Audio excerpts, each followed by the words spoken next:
The phone rang at 4:42 on a Wednesday afternoon, and I almost didn't pick it up because the number was unfamiliar and I was in the middle of reviewing load calculations for a bridge retrofit that had already eaten my entire week.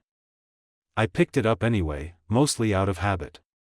My name is Patrick, and I'm a civil engineer, and I have spent my entire career trained to trust numbers over feelings, which I think explains a great deal about how slowly I came to understand what that phone call actually meant. Mr. Donnelly? This is Renee from GenePath Labs, calling about the results you requested. Her voice had the careful, rehearsed neutrality of someone who delivers difficult information for a living. I want to confirm I'm speaking with the account holder before I go over the report. I confirmed it, distracted, half my mind still on rebar spacing. Yeah, that's me. Okay. So, looking at the paternity comparison you submitted for Eli Donnelly, I want to walk you through this carefully, because the result came back as a 0% probability of paternity. There is no biological match between the submitted samples. I remember the exact quality of the silence that followed in my own head, not panic, not yet, just a strange administrative confusion, the kind you feel when a number on a spreadsheet doesn't reconcile and you assume, first, that you've made an error. I'm sorry, I said. Can you say that again? She said it again. Word for word, almost, like she'd anticipated needing to. 0% probability of paternity. The phrase didn't change shape no matter how many times I turned it over. 11 years of birthday cakes, dinosaur-shaped at 5, a soccer ball at 8, something with too much blue frosting last year that Eli had insisted on himself, collapsed, in that one phone call, into a question I had never once thought to ask in my entire life as his father: was any of it ever actually mine to claim?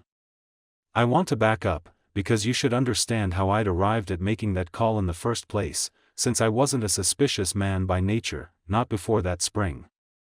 I'm 41. I work for a mid-size civil engineering firm in Rockford, Illinois, the kind of place where I've spent 13 years quietly building a reputation for precision rather than ambition, which has always suited me fine. My wife, Claire, taught elementary music at the same school our son attended, a job she loved with a kind of unguarded enthusiasm I'd always found a little disarming, since I'm not naturally an unguarded person myself.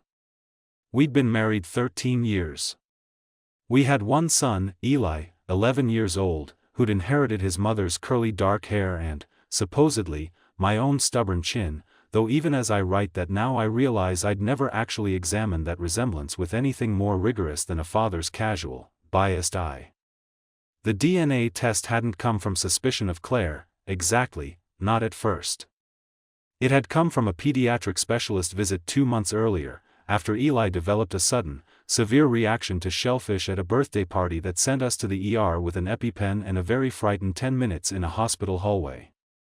The allergist, going through our family history afterward, had asked a series of routine genetic questions: any family history of severe allergies, any known genetic conditions on either side, and something about the specificity of her questions had snagged a small, idle curiosity in me that I hadn't examined closely before. A throwaway comment from her, almost incidental: some allergy profiles run in very specific genetic lines, it can be useful for us to understand the full family picture. I'd ordered the at-home kit on a whim 2 weeks later, telling myself it was for medical thoroughness, nothing more, the kind of due diligence an engineer brings to every part of his life whether it's wanted or not. I never told Claire I'd ordered it. That's the detail I keep returning to now. I didn't tell her because some part of me, some part one hadn't examined at the time, already knew that telling her would turn a casual medical curiosity into something with weight, and I wasn't ready yet to give it weight.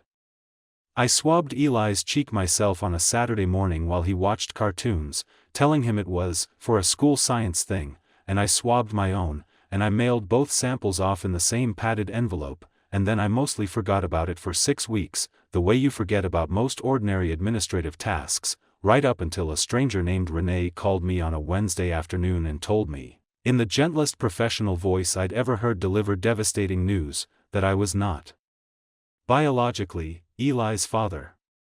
I didn't say anything to Claire that night. I want to be honest about how strange that decision was, even to me, because I am not, by nature, a man who sits on information. My job is literally built around the principle that withheld information leads to structural failure. But I sat across the dinner table from her that Wednesday evening, watching her help Eli with a fraction worksheet, laughing at something he said about his math teacher, and I genuinely could not locate the sentence that would begin the conversation I now knew I needed to have. I told myself I needed to think it through first, run the numbers, the way I'd approach any unexpected variable in a project, gather more information before acting on incomplete data. What I didn't yet understand was that I had spent the previous several months accumulating small, unexamined data points without realizing I was building toward anything, the way you don't notice a slow leak in a foundation until someone finally points out the crack running up the wall. Claire had grown up, by her own infrequent account, in a chaotic household, a father who left when she was 7 and never fully came back into the picture, a mother who cycled through boyfriends and apartments with a restlessness that left Claire, by her own description, always waiting to see who was going to leave next. She didn't talk about it often, but when she did, there was a particular intensity to how she described our own small family, me, her, Eli, as the first stable, permanent thing she'd ever had. "You're not going anywhere," she'd say sometimes, almost to herself, watching Eli sleep, or watching me fix something around the house. "This is real. This stays." I'd always found that sweet, a little melancholy, evidence of how much our ordinary domestic life meant to a woman who'd never had much of it growing up. I had never once considered that this same hunger for permanence might also be a hunger capable of justifying almost anything to itself in order to protect what it had built. Looking back now, and this is exactly the kind of retrospective clarity that arrives only once you know what you're looking for, there had been a strange undercurrent in our marriage for the better part of a year that I'd noticed and filed away without examining. Claire had started talking, more than usual, about an old friend from college named Adam, someone she described in vague, fond terms whenever his name came up on social media or in conversation with old friends. "We were close back then," she'd say, in a tone that I'd always read as nostalgic rather than significant.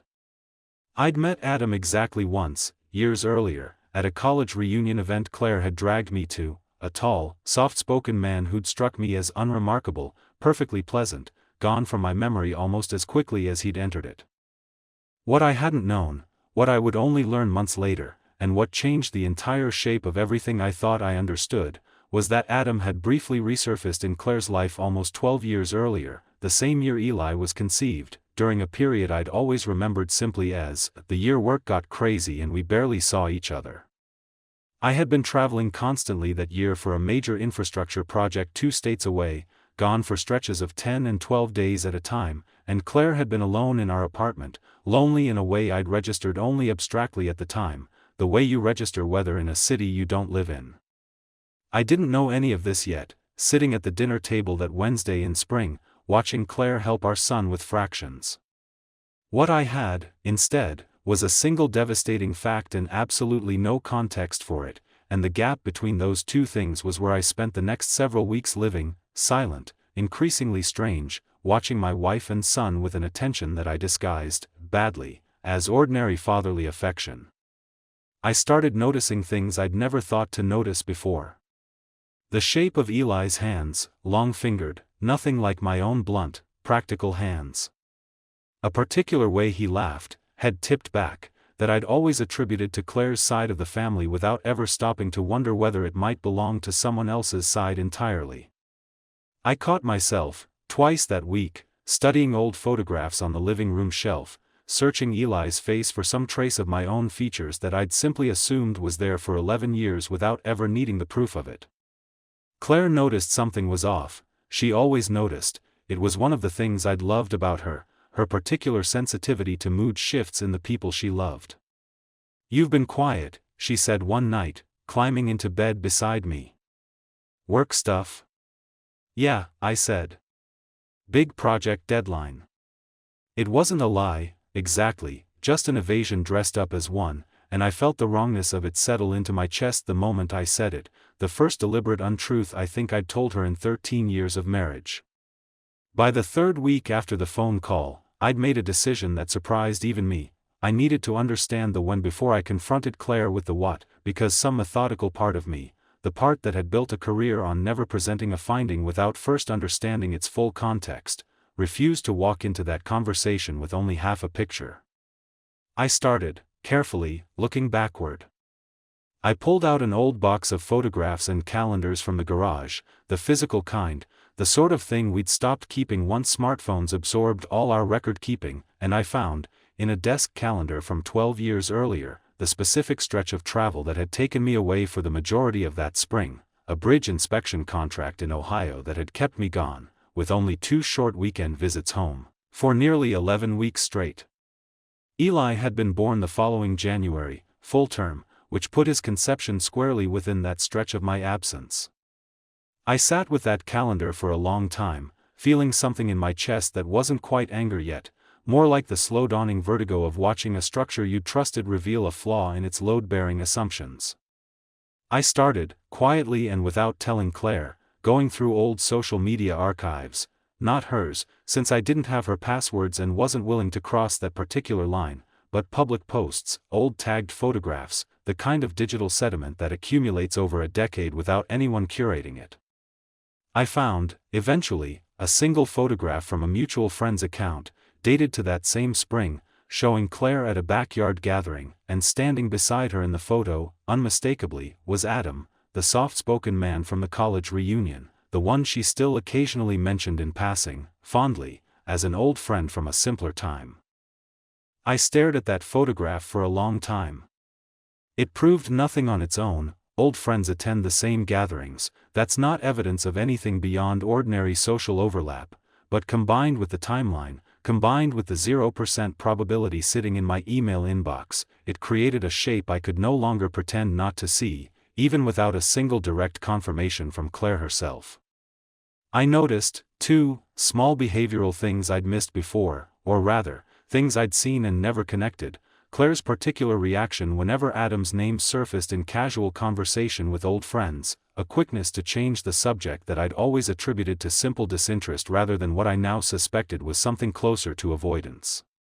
Once, at a dinner with old college friends about a year into our marriage, someone had brought up Adam in an offhand way. Remember when Adam did that ridiculous thing at graduation? And Claire had laughed along but visibly steered the conversation elsewhere within 30 seconds, something I'd registered at the time only as her being slightly bored by reminiscing about people she'd lost touch with.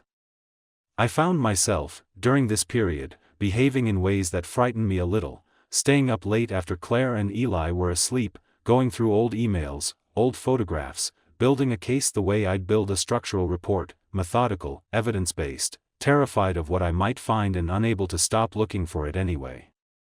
I didn't sleep well. I lost weight without trying to. Claire noticed, asked twice more if everything was okay at work, and twice more I told her it was just the project deadline, each lie a little easier to say than the last, which disturbed me almost as much as the original discovery had.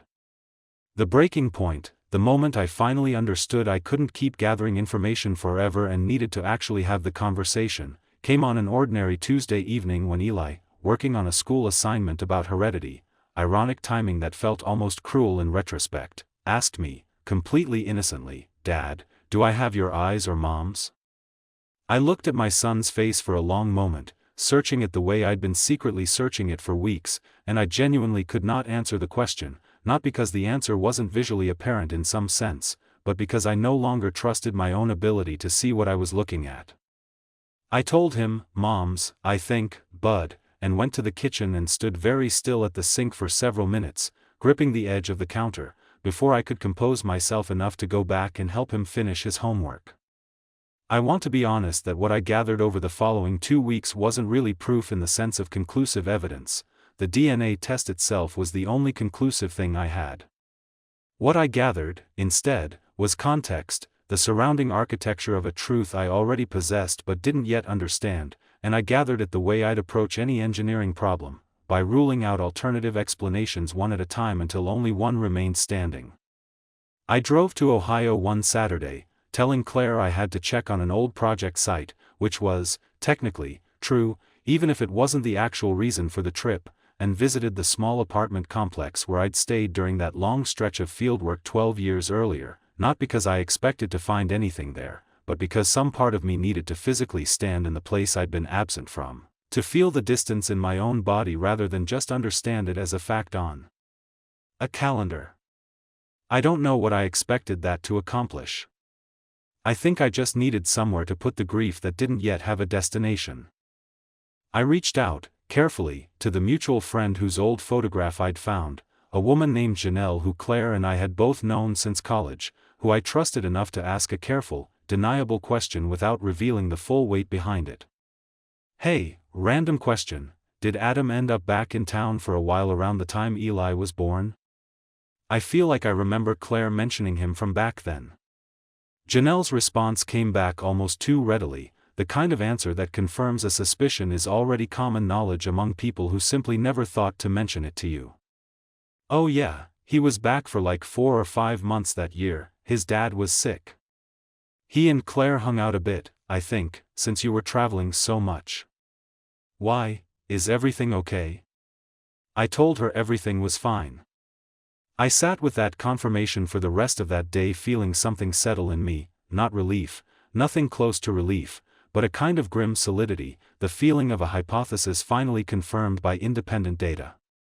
I found, going through an old shared email account we'd both used for household bills years before either of us had smartphones with separate logins, a single message from that period, innocuous on its surface, just Claire forwarding Adam an article about a local restaurant, signed off with a casual, "Miss hanging out, this week was fun," dated 4 days before the window in which, by my own calculation working backward from Eli's birth date, conception would have occurred.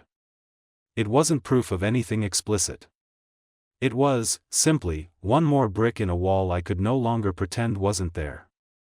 I considered, several times during those 2 weeks, simply confronting Claire with the DNA result alone and letting her fill in the rest.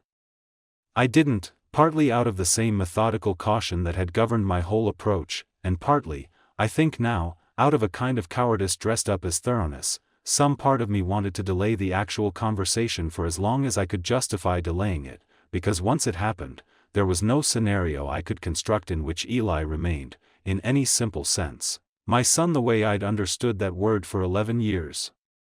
I also, during this period, did something I'm not entirely proud of. I researched, quietly, what a paternity result like this would mean legally, practically, whether it would change anything about my relationship to Eli on paper, whether courts in Illinois considered a father who had raised a child for over a decade to have established parental rights independent of biology.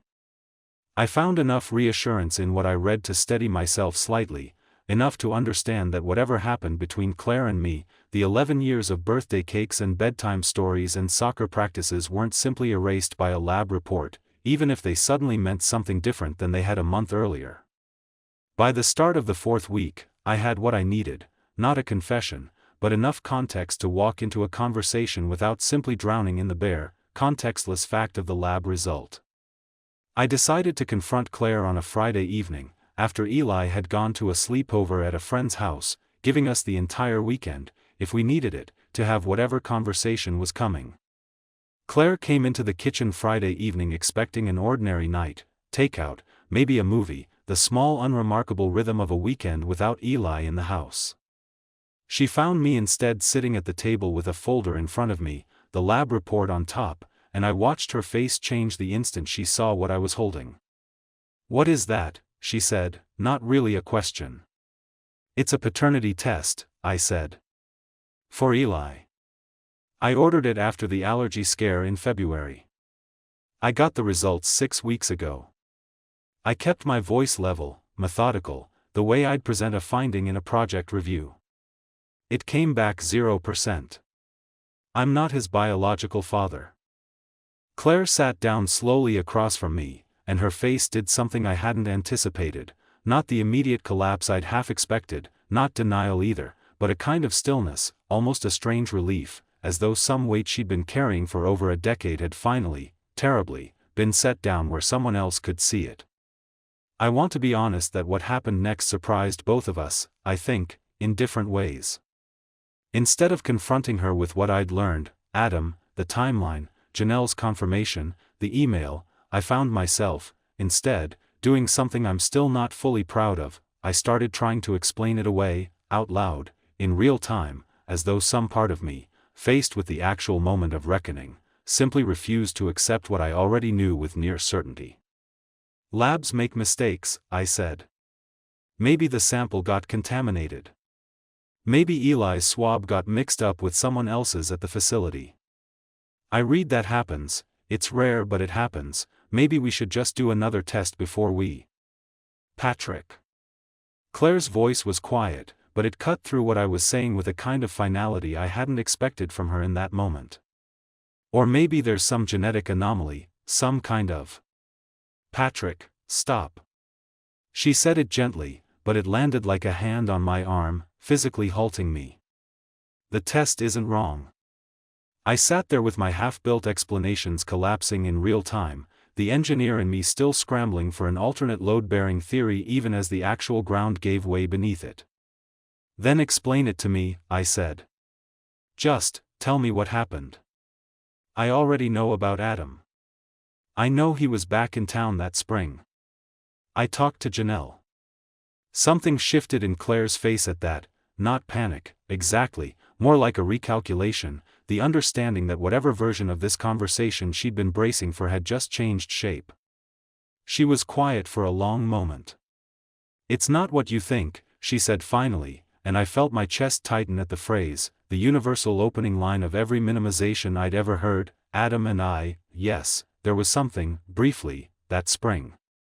You were gone for weeks at a time, Patrick, and I was alone, and he was back in town, and it happened twice, maybe 3 times, over about 6 weeks. It wasn't a relationship. It was loneliness finding the nearest available comfort. And you never told me Eli might not be mine. I didn't know, she said, and there was something raw underneath the careful composure now, something close to the edge of breaking.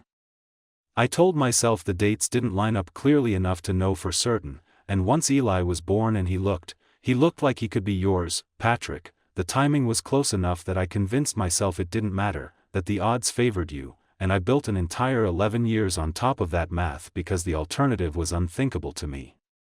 You let me believe. I let myself believe it too, she said, and her voice cracked there, the first real crack in the whole conversation. I wasn't performing certainty for you. I was performing it for myself first, every single day, for 11 years, because the idea that Eli might not be yours was something I genuinely could not survive thinking about directly, so I didn't.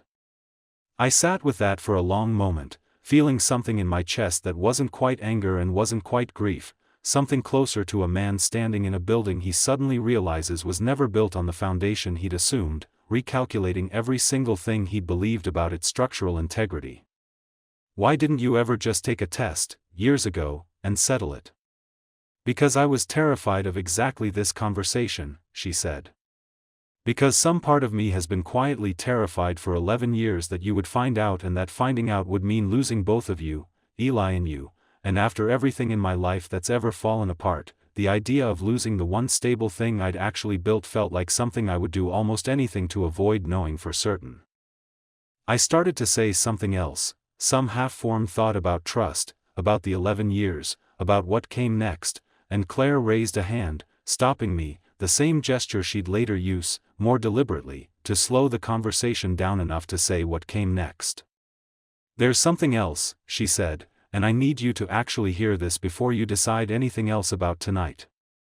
Her voice had changed again, quieter, but steadier, like she'd finally arrived at the thing she'd actually been bracing herself to say since I sat down with that folder.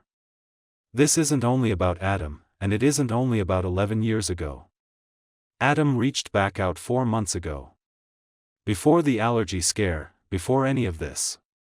He found me again, after his divorce, and we've been talking, not seeing each other, just talking, but it's become something I haven't known how to stop, the same way I didn't know how to stop it the first time. I think some part of me has spent 11 years afraid of exactly this moment because some part of me already knew I'd eventually find myself standing in it again. The room went very quiet. I sat there, the lab report still on the table between us, and understood, with a kind of sick clarity, that I had walked into this conversation prepared to confront a decade-old secret and had instead just learned that the same fault line was actively reopening in the present, for months deep, while I'd been quietly drowning in a phone call from a stranger named Renee. "I need some air," I said, and walked out to the backyard, and stood there a long time in the cold, not sure anymore which betrayal I was actually grieving, the one 11 years old, or the one happening now. I didn't sleep at the house that weekend. I stayed at my brother's place across town, telling him only that Claire and I were working through something, not yet ready to say the rest of it out loud to anyone, even family. Eli came home from his sleepover Sunday afternoon to a house with only his mother in it, and Claire told him, carefully, that I was staying with Uncle Mike for a few days while we figured some things out, a true sentence wrapped around a much larger one neither of us was ready to give him yet. 3 weeks passed in a strange suspended state, me staying mostly at my brother's, seeing Eli on weekends, Claire and I exchanging careful, mostly logistical text messages about pickup schedules and school events. I hadn't decided anything yet, which surprised me, given how decisively I usually moved once I had enough data to act on. But this wasn't a load calculation. There was no formula that told me what to do with 11 years of fatherhood that remained entirely real to me, regardless of biology, sitting alongside a betrayal that had reopened itself in the present tense 4 months before I'd even known to look for it. Claire asked, in the 3rd week, if she could come by my brother's place to talk properly, without Eli around, and to tell me everything she hadn't managed to get through that Friday night before I'd walked out into the cold. I agreed, mostly because I needed to actually hear it laid out in full before I could figure out what came next. We sat on my brother's back porch, and Claire asked if she could say the whole thing through without me stopping her, and I said yes. "I need to tell you about that spring properly," she said, "because I don't think you got the real version Friday night, you got the version I managed to get out before everything fell apart. It started, really started, on a night about 5 weeks after you'd left for Ohio. I was at a low point, lonelier than I think I'd ever let myself admit even to you, because admitting it felt like complaining about a life I should have been grateful for. Adam called out of nowhere, back in town because his dad was sick, and we met for coffee, just as old friends, and it felt, that first time, completely harmless. I told myself that night that it was just nice to be in a room with someone who actually wanted to hear about my day in real detail, the way you used to when we first met, before work consumed everything. The first time anything happened between us, I told myself it was a single mistake born out of an unusually hard week, and I almost believed that lie long enough to never repeat it. But loneliness doesn't resolve itself after one mistake, Patrick. It just sits there waiting for the next opportunity to feel less alone, and over about 6 weeks, I kept finding small justifications to see him again, coffee, then dinner, then more, each one smaller and easier to swallow than admitting what was actually happening. I was terrified the entire time, every single time, checking the clock obsessively, rehearsing what I'd say if you ever called and asked where I was, becoming someone who lied easily in a way that genuinely frightened me when I had a quiet minute to actually look at it. When you came home for good that summer and we found out I was pregnant, I did the math in my head more times than I can count, and I convinced myself, because I desperately needed to, that the timing favored you.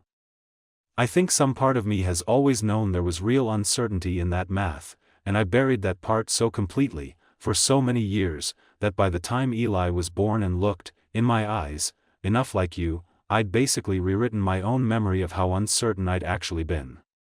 I couldn't look at his baby pictures for the first few months without this cold drop in my stomach, this specific fear that someone would eventually look closely enough to see what I was seeing. I'd watch you hold him, completely besotted, and feel something like relief and something like dread sitting right next to each other, inseparable, for years.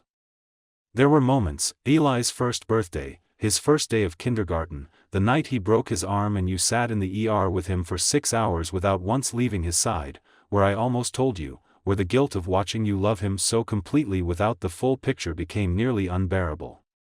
I never did. I told myself, each time, that telling you would only hurt everyone for a truth that might not even be the truth, since I genuinely didn't know for certain, and somewhere along the way that uncertainty became the most convenient lie of my entire life. As for Adam reaching out again 4 months ago, I want you to understand I didn't go looking for it. He found me, after his own marriage ended, and at first it really was just 2 old friends catching up. But I think some part of me that had spent 11 years quietly terrified of exactly this conversation also, in some twisted way, felt almost relieved to have a connection to the one other person who actually knew the full truth of what happened that spring, because I had been carrying it entirely alone for over a decade. That doesn't make it okay. It just makes it honest, which is more than I managed to be with you for most of this. I listened to all of it on that back porch without interrupting, the way I'd promised, and when she finished, neither of us said anything for a long time. The streetlight outside my brother's house buzzed faintly. Somewhere a dog was barking 3 yards over. "I don't know what I'm going to do," I finally said. "I want to be honest with you about that, the same way you're finally being honest with me. I know I'm Eli's father in every way that's mattered for 11 years, and that's not going to change regardless of what happens between us. But I don't know yet if I can rebuild something with you, knowing what I know now, both the old thing and the thing that's apparently still happening in the present." "I'm not asking you to decide tonight," Claire said quietly. "I know," I said. "I'm not going to." We didn't decide that night, or that week, or in the month that followed. I moved back into a small rented apartment near my brother's, not back into our house, while Claire and I worked out a temporary arrangement for Eli that kept his life as stable as we could manage: school, friends, the soccer team he loved, all of it staying constant even while his parents' situation sat in a kind of unresolved suspension neither of us had a name for yet. We started, separately, seeing a therapist each, and once, tentatively, together, though I couldn't tell you, even now, whether that was the beginning of something rebuilding or simply the most careful, humane way two people figure out how to take something apart. I don't know, as I'm telling you this, whether Claire and I will find our way back to each other or whether this is simply the longest, gentlest ending a 13-year marriage can have.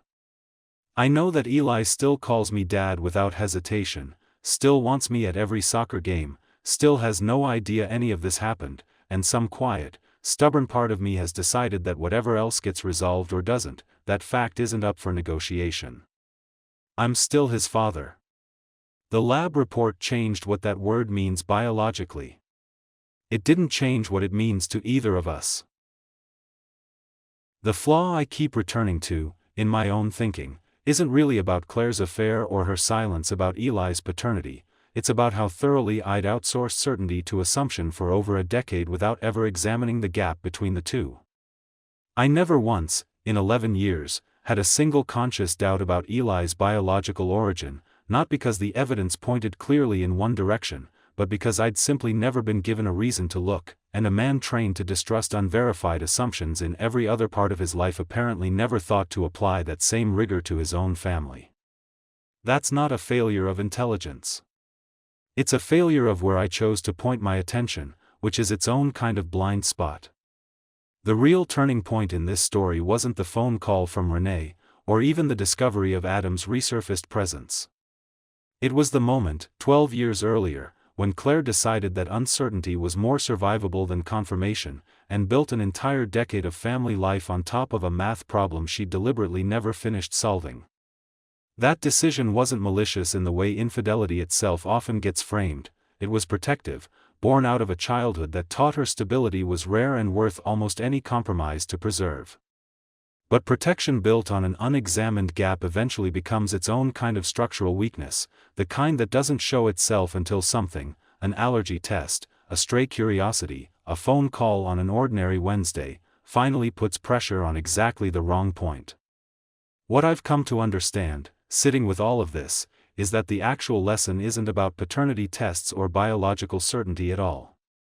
It's about what happens when two people build an entire shared reality around an unexamined assumption neither one is willing to test, because testing it might collapse something they both need to believe in. Claire chose not to know for certain because not knowing let her keep what she had. I chose not to look closely at my own son's features for 11 years because looking too closely had simply never occurred to me as necessary. Both of us, in our own ways, mistook the absence of a question for the presence of an answer. I think about Eli's school project sometimes, the heredity worksheet that had him asking me, with total innocence, whether he had my eyes or his mother's. I couldn't answer him that night, not really, and I think that's the truest image of this entire story: a father standing at a sink, unable to say with certainty something he'd never once needed to question before, because the question itself had simply never existed for him until a lab in another state decided to ask it on his behalf. I don't know yet whether Claire and I will find our way back to each other, and I've stopped pretending I need to know that answer before I can keep living my life in the meantime. What I do know is that fatherhood, it turns out, was never actually about the math. It was about 11 years of bedtime stories and soccer games and one terrified night in an ER, none of which a lab report can retroactively undo, no matter how cleanly it rewrites the biology underneath it. If there's a question worth sitting with here, it's not, what would you do in my position? It's simpler than that: how much of what you believe about the people closest to you is actual knowledge, and how much is simply an assumption you've never once had a reason to test, until, suddenly, you do.